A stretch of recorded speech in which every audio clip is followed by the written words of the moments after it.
Hi வணக்கம் எல்லாருக்கும். இன்றைக்கி யூனிவர்ஸ் உங்களுக்கு கொடுக்குற லவ் மெசேஜ் என்ன, உங்கள் லவ் ரிலேஷன்ஷிப் பற்றி யூனிவர்ஸ் கொடுக்குற மெசேஜ் என்ன அப்படிங்கிறத பார்க்கலாம்.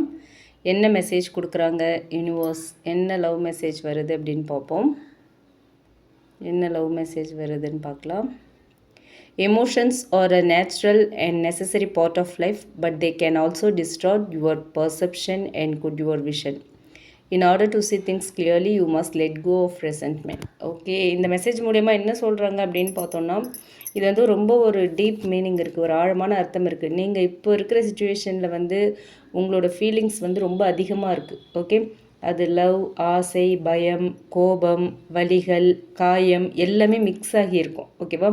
இன்னும் சொல்கிற முக்கியமான விஷயம் என்ன அப்படின்னா, இந்த எமோஷன்ஸ் சம்டைம்ஸ் உங்களோட ஜட்ஜ்மெண்ட்டை பிளர் பண்ணுது. ஓகே, நிஜமாக என்ன நடக்குது, அந்த பர்சன் என்ன ஃபீல் பண்ணுறாங்க அப்படிங்கிறத நீங்கள் கிளியராக பார்க்க முடியாத ஒரு சூழ்நிலையில் இருக்கலாம். ஓகேவா?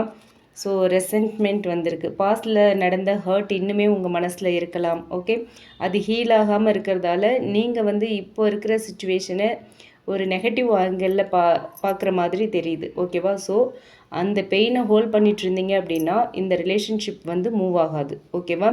யூனிவர்ஸ் கொடுக்குற கைடன்ஸ் என்னென்னா, லெட் கோ பண்ணணும். அந்த பழைய காயங்களை ரிலீஸ் பண்ணுங்கள், ஃபர்கிவ் பண்ணுங்கள். ஃபார் யுவர் செல்ஃப் தான். ஓகேங்களா? அவங்களுக்காக நீங்கள் மன்னிக்கணும்னு கிடையாது. நீங்கள் உங்களோட மன அமைதிக்காக மன்னிச்சிருங்க அப்படின்னு சொல்கிறாங்க. C clearly. எமோஷன்ஸ் காமான பிறகு தான் உண்மை தெரியும். நீங்கள் ஓவர் எமோஷ்னலாக இருக்கும்போது உங்களுக்கு என்ன உண்மைங்கிறதே புரியாது. ஓகேவா? ஸோ நீங்கள் காமான பிறகு தான், உங்கள் எமோஷன்ஸ் காமான பிறகு தான் உண்மை என்னங்கிறத உங்களால் தெரிஞ்சுக்க முடியும்னு சொல்கிறாங்க. அண்ட் உங்களோட ஃபீலிங்ஸ் மட்டும் இல்லை, உங்களுக்கு ஒரு கிளாரிட்டியுமே வேணும் அப்படின்னு சொல்கிறாங்க. ஒரு லவ் அது மட்டும் வச்சுக்க முடியாது, ஒரு தெளிவும் இருக்கணும் அப்படின்னு சொல்கிறாங்க. ஓகே, ஸோ நீங்கள் உண்மையாக லவ் எக்ஸ்பீரியன்ஸ் பண்ணணும் அப்படின்னா முதல்ல உங்களுக்குள்ளே இருக்கிற பெயினை விடணும். அப்போ தான் உங்களுக்கு ஒரு கிளாரிட்டி, பீஸ் அண்ட் ஒரு ட்ரூ கனெக்ஷனை நீங்கள் ஃபீல் பண்ண முடியும். உங்களை நோக்கி அந்த ட்ரூ கனெக்ஷன் வரும். ஓகேங்களா? ஸோ இப்போ பாஸ்ட் பெயின், பாஸ்ட் வலிகள், அந்த ஊன்ஸ் இதெல்லாம் பிடிச்சு வச்சுட்டு இருந்தீங்க அப்படின்னா உங்களுக்கு ஒரு நியூ லவ் எனர்ஜி உங்கள்கிட்ட வர முடியாது. ஓகேங்களா?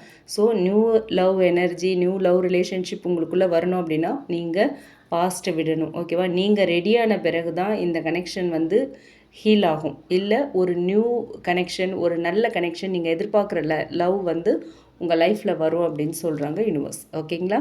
தேங்க்யூ.